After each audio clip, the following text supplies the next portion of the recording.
This is the history of physical activity by John Lebanian and John Martin. I covered the environmental movement, and my partner, John Martin, did the women's rights movement. So to start, from 1840 to 1900, we have the westward expansion, which I will talk more about later. In 1872, we had the first U.S. national park open up, which was Yellowstone. 1963, we have the Clean Air Act.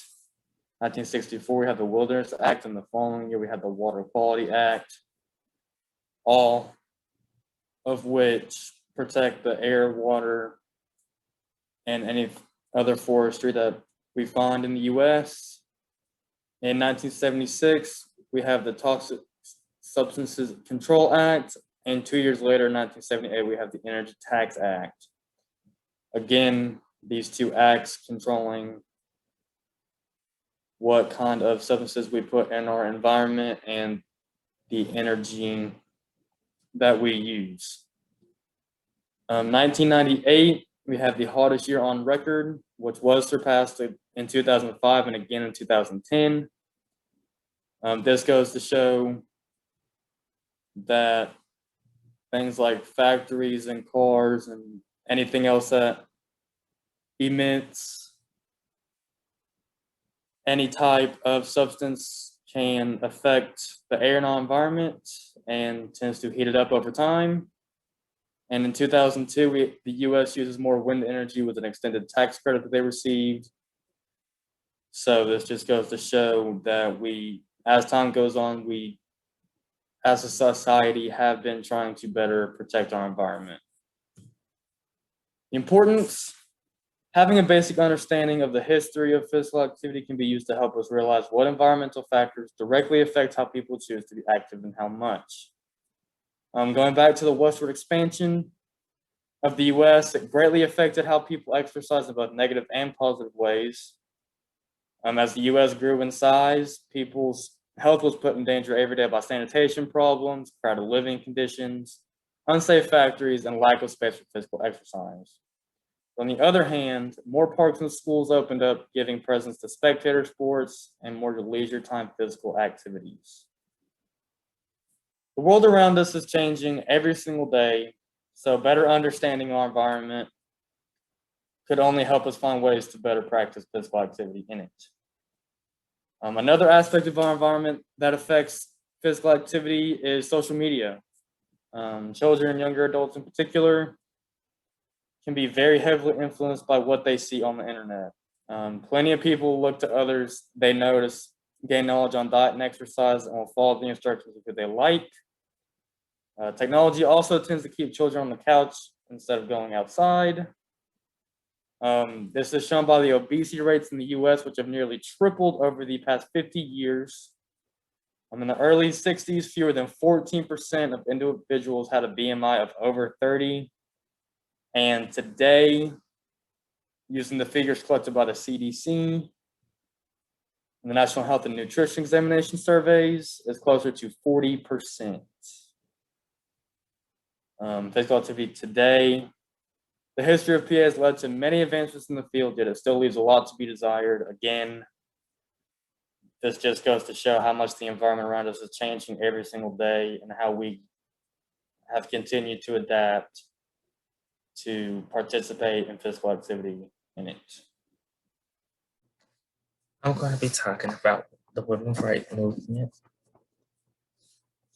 as it relates to physical activity. So here's a timeline.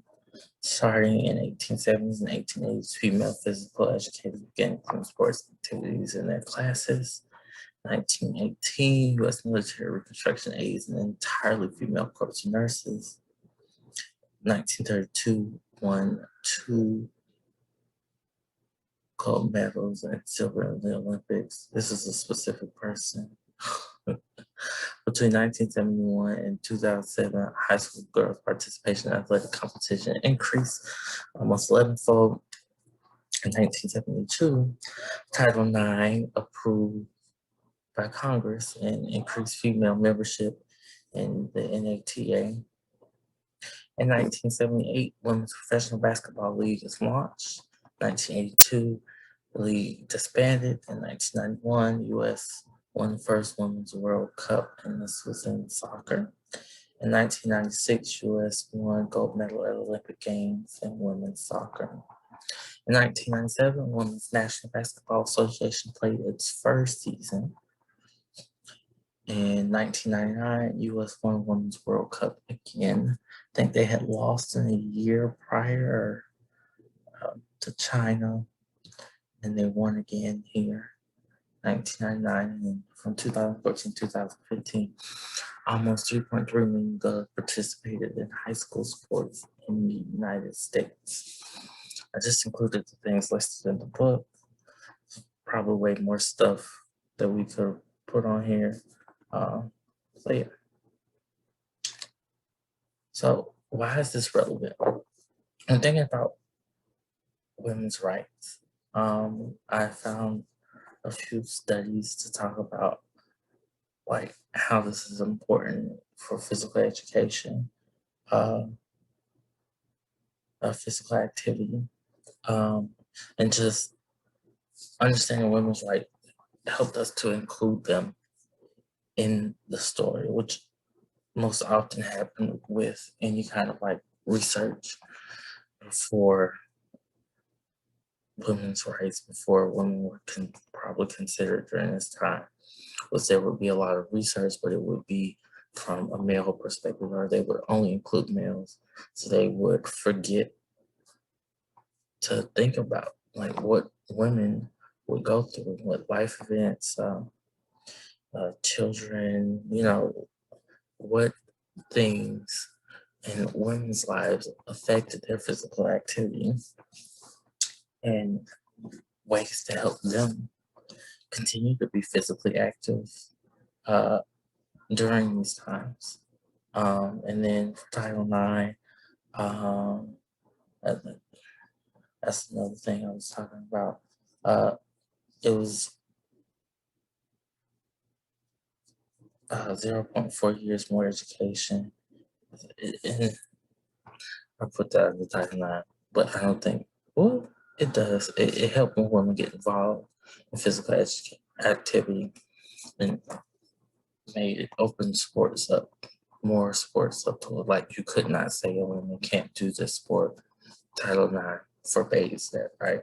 So what I thought was interesting was that sports and physical activity has benefits. People who played in a sport in high school and college were likely to get 0.4 years more education and 8% higher wages.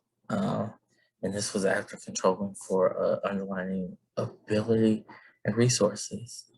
So at a school like Berea, the female women students would be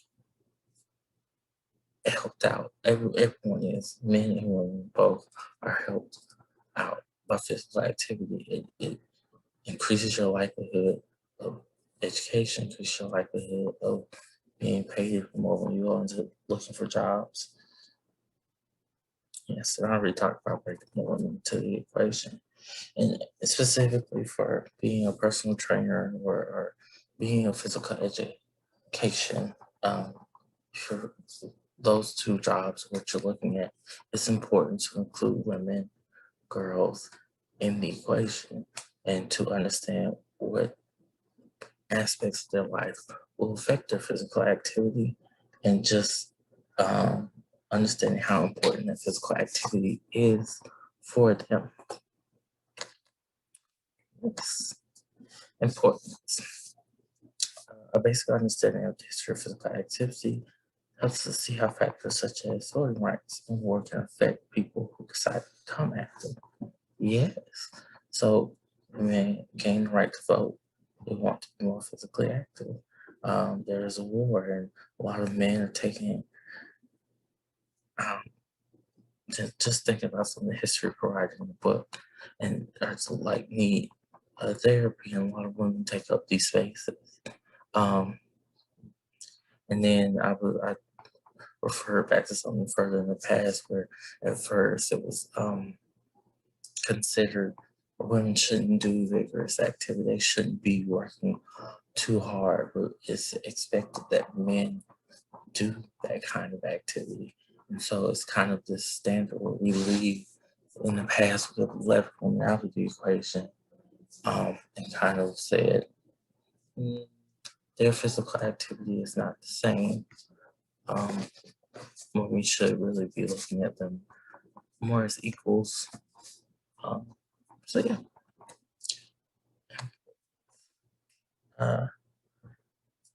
Today. And so to answer this question, I think with anything, what we see with PA is that it is a composition. How it is participating in today is a composition of all the things it has been at one point in time. And so, and when I was thinking about this, I was thinking about how religion and physical activity kind of interrelate. How what's I going to say? How wars have affected physical activity, are increasing our need for like competition in sport and making those sports more competitive and setting up these stricter rules about how they're played. And that all is a part of physical activity today. Dance, you know, where it's more varied, it's more nuanced, and people see any reason someone's participating in physical activity may be different for that specific person. And I know, like me, I prefer dance type stuff. I know when I was going to school, I was doing Zumba because it was fun to me and I could get active that way. And I used to do cross country and track. I'm just bringing up stuff, but you know, history has added layers to like what we consider physical activity and giving people more options to decide what type of physical activity they want to partake in, because I don't like competitive physical activity. That's not for me, but some people do, you know. That's why I just like stuff where it was like I could be active. I'm not really competing with anyone. And here are my sources. It's only 3. I hope they are good enough. This was a fun share. I want to stop it. Maybe I should.